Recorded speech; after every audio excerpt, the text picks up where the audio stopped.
Mumbai. We call it the city that never sleeps. But it would not be wrong to say that it can also be called the city that barely votes.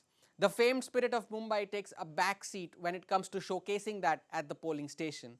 It's unfortunate that citizens of the maximum city show bare minimum turnout on polling day, which for some is just another holiday. In 2019, the 6 seats of Mumbai saw a turnout in excess of 50%.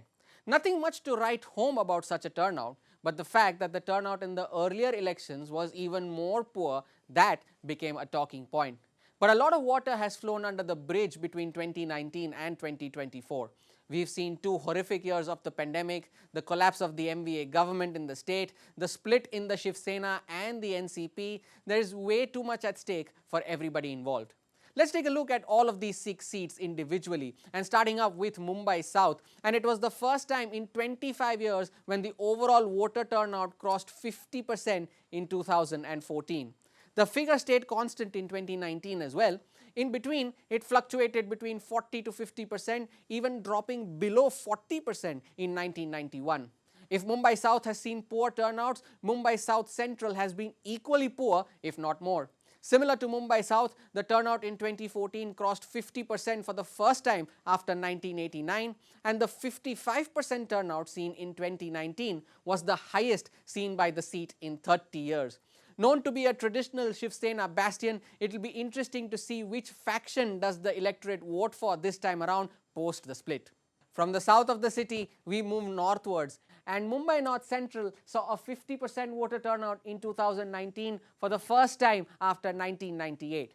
Now, since 1989, the total electorate in this constituency, and in fact across all constituencies of the city, has increased substantially, but sadly has not translated to the polling stations. The electorate of this seat have given opportunities to MPs from almost every political party, including the RPI, when Ramdas Athavale represented this seat between 1998 and 1999.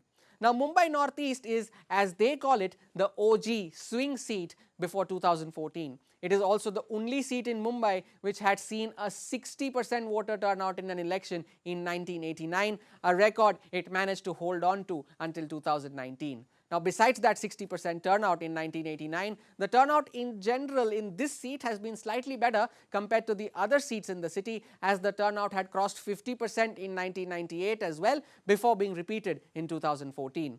Another interesting aspect of this seat is that Subramaniam Swamy is the only MP to have won this seat back to back in 1977 and 1980. Now, even the BJP, who has won this seat both in 2014 and in 2019, has not repeated its sitting MP and is continuing with that trend this time around as well. On to Mumbai Northwest, a traditional Congress bastion till the time the late Sunil Dutt contested on this seat, winning 5 times between 1984 until his death in 2005.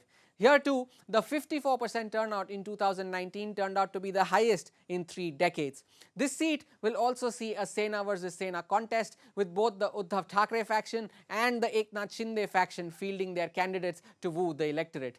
And lastly, to Mumbai North, the only seat to have given a 60% voter turnout in Mumbai after 1989, and that happened in the last election in 2019.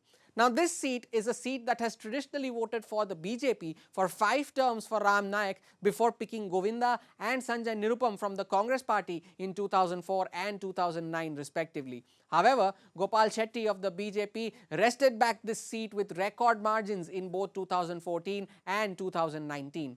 Shetty, however, has been replaced this time around by Union Minister Piyush Goyal.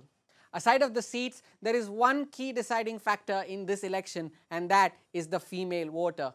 While the total number of female voters has consistently increased since 1989, that figure has not translated to the polling stations, even falling below 40% on 2 occasions in the last 3 decades. It is only in 2014 and in 2019 that the number crossed 50%, and the hope is that the female electorate will not only surpass the 2019 tally, but also break the 1989 record of 56.5%.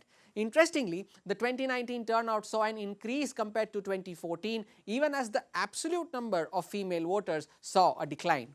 This time, the citizens of Mumbai have not 1 but 2 chances to change this perception of treating the voting day as a holiday. one on the upcoming Monday and the other being later this year for the state assembly polls. So the date is drawing closer. The ball now lies in the court of the voters, and it is for them to ensure that the maximum city does not end up seeing the minimum turnout.